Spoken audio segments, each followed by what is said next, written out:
Hey guys, so I just got back from Philly Brickfest 2022, and it does not feel like it's been a year since I was last at that convention. Time is freaky, it is really flying by, and I don't like it, but that's not the point of the video. The point of the video is that I went to Philly Brickfest and I got tons of cool LEGO to show you, and I also do have a few words to say about the convention itself, but first, let's get to the LEGO. So first things first, after a year away last year, they brought back the VIP, I'll say program, but it's not, the VIP tickets. So that was cool. I was kind of excited since in previous years you got some extra LEGO goodies and Brickfest stuff from being a VIP. So we got these lanyards. I got 3 of them since I, again, went with my parents, as I typically do. And you may notice this little star hole. This came as a surprise. I wasn't a fan of this, but there's a reason for that punch. That's because the VIP promo or bonus, whatever this year, was you got to make this little mini version of the mascot, and dear God, is this very ugly. Yeah, so I'm the proud owner of 3 of these, and this is rough. I mean, like, I dropped one. Like, the sticker's not bad, but, like, why is it on a gray brick? And it doesn't help that we really didn't do a good job centering it on any of these. But this, yeah, this is the VIP bonus. In previous years, it wasn't anything crazy, but you got to fill a Brick Swag box, which I don't even think that's a thing anymore. But you got to fill like a Brick Swag box, and you got like a free minifigure, a little weird little brick keychain light, and a free shirt, I believe. So like the fact that it's just this now is a little disappointing. But we did get in the convention early, so like, go first dibs on the LEGO for sale. But yeah, these things, not it this year, unfortunately. So as for actual LEGO, well, I mean, I guess it is actual LEGO, but as for actual LEGO products that I got, I will start small and then go big. So the first thing is just 2 minifigures, and these are them right here. I got 2 of the Clone Wars Clone Trooper from Andy's Brick Shop, as you can see. And these guys, how can you not love them? They're great. This is the most of a single minifigure that I have. I believe this brings me up to 30, actually, now that I think about it, so that's pretty cool. This helmet's a little dirty. I don't think it's showing up well on camera, but we might have to clean that. But otherwise, these are in great shape, and they're 12 bucks a pop, so that's, it's a bit much for a minifigure, but average when it comes to a Clone Trooper. So very excited to get these. Always love building up the clone army. So next up is something I also paid $12 for, and this is a little kingdom set simply entitled Jester. Comes with 22 pieces, a Jester and his little stage, and nothing on the back other than an ad for the big castle set that I always wanted as a kid. The box is a little dented up. It's not showing up great. There you go. You can see it's a bit dented, but it is sealed, so that's pretty cool. Not sure if I'll open it. I got a small little thing like this last year at Philly Brickfest, but it was from the 90s. It was like a little shell promo, which I paid like $40 for, so this is a much better price. But yeah, this is just something fun. I like getting small, weird things like this, and it's probably going to stay sealed and keep the other set company. And next up is another small, weird little thing. This I paid $18 for. It's the little pirate promo from 2015. Not sure how many of you actually remember these things, but there was one in 2014 with a classic spaceman and a robot. I got that one when it came out. But the pirate one the year later I missed out on, and I had never seen it again. I honestly hadn't really thought about it since 2015. But I saw it for only $18, and it's somewhat sealed. I say that because the tape is cut, but if you open it, the bag is still sealed. So that's pretty nice. So you get the figure of the shark and a little bit of a build around it. It gets this little barrel raft. And inside there's just the instruction manual along with like a little postcard that has stickers on it. That's interesting. That was not in the Spaceman one. And this is just fun. It gives you a little look at LEGO Pirates. So you get a little timeline of all the different sets. Like there's the pirate ships, then you get a timeline of figures, if I can hold it open. That's pretty cool. So this came out when Pirates was having its little resurgence, 2015, and then proceeded to promptly die again. But yeah, something I missed out on in 2015, and for $18, happy to have it. And the next thing we got is this holiday promo from 2020. It doesn't have a name, but there's the number if you care.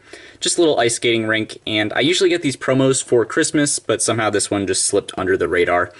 So wound up not getting it, but for only $25, I thought it was a pretty fair price, and I just like collecting these little holiday things, so thought I would get it. So the big ticket item that I got this year at Philly Brickfest is the Goblin King Battle, a LEGO The Hobbit set, which is so big it just barely fits in the studio. Also really hope you're enjoying the lights reflecting off the box.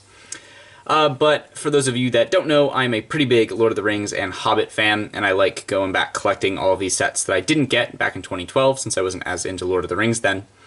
And at this point I have all of the Lord of the Rings sets from 2012, but not from 2013, and I'm still really lacking on the Hobbit sets.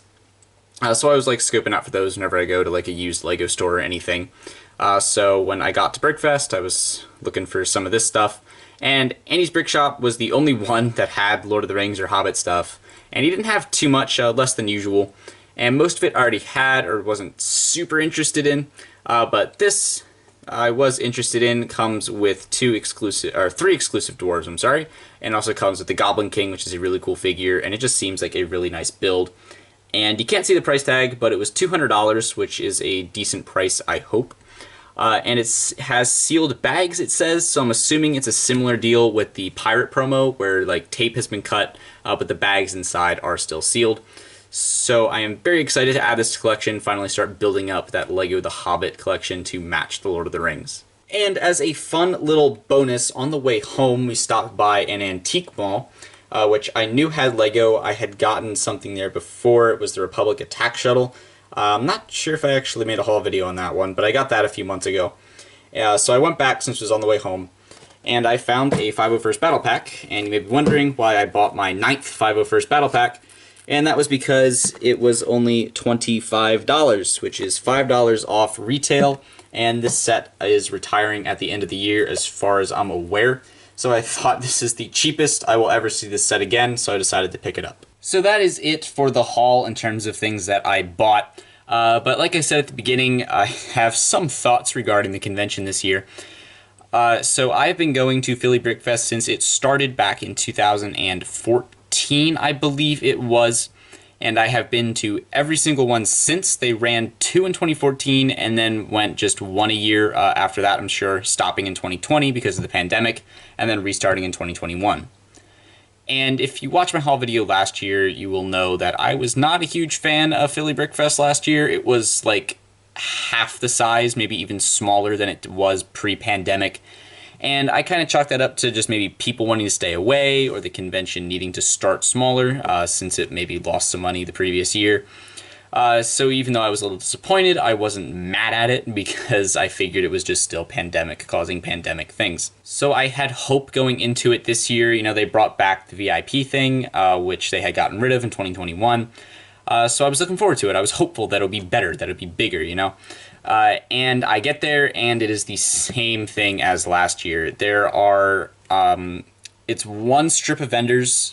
With like vendors on each side, and then there's some mocks. There's like a third of the floor is mocks, which are fine. Some of them are cooler than others.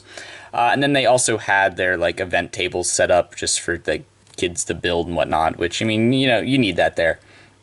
But, you know, at this point, I'm not that interested in it. But yeah, so it was still half the size of what it had been pre-pandemic. In fact, smaller than a few years pre-pandemic. Like, they went huge a few years. But it was about half the size. And it just... It didn't feel worth it. It didn't feel worth it being a VIP for this thing. Like, this is bad. Like, the big one that I got a few years ago, like, that's cool. This is not. But yeah, and when it came to the vendors, so this isn't a Brickfest issue, this is just a LEGO issue in general that I feel like talking about, but prices have gotten insane. Like, obviously, LEGO is more popular than ever. Inflation is a thing, unfortunately, so, like, obviously prices are going to be higher. Like, that battle pack that you bought for $10 in, like, 2009 is now going to be worth $50 because people want it, it's retired, I get it. But, like, everything was ridiculously expensive, and everything you see here, save for the battle pack, or save for the 5 First Battle Pack, since I didn't get it at Brickfest, but otherwise, everything I bought was from Andy's Brick Shop. Mainly because, A, he had the best selection. Like, nobody else had Lord of the Rings stuff. Nobody else had fun little things like this. But also because his prices were so much better than everyone else there.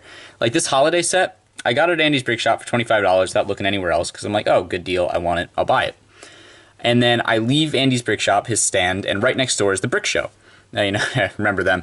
But yeah, I get there, and sitting, like, right in the front is a stack of these, like a couple of them, more than Andy had, and they were selling for like 45, 50 bucks a pop. Right next door to Andy, who was selling it for $25. So I don't understand the prices. Like, I was seeing Beskar Mando figures selling for 10 bucks a pop, even though he's in a $10 microfighter right now. There were so many ATTEs, 2022 ATTEs on sale for above retail, even though it literally just came out. Like, I don't understand it anymore. I don't understand the prices. And Andy's Brick Shop, if you are ever in the area of Andy's Brick Shop, please go. This man is amazing. He has great selection. His prices are very, very reasonable. I mean, obviously, he still sells the expensive stuff. Like, he had like the Republic Dropship and ATOT for $1,000. But like, his prices are reasonable. This is $25 compared to the competition. The figures are reasonable. Even like the Big Hobbit set, that's reasonable. The promo was only $18.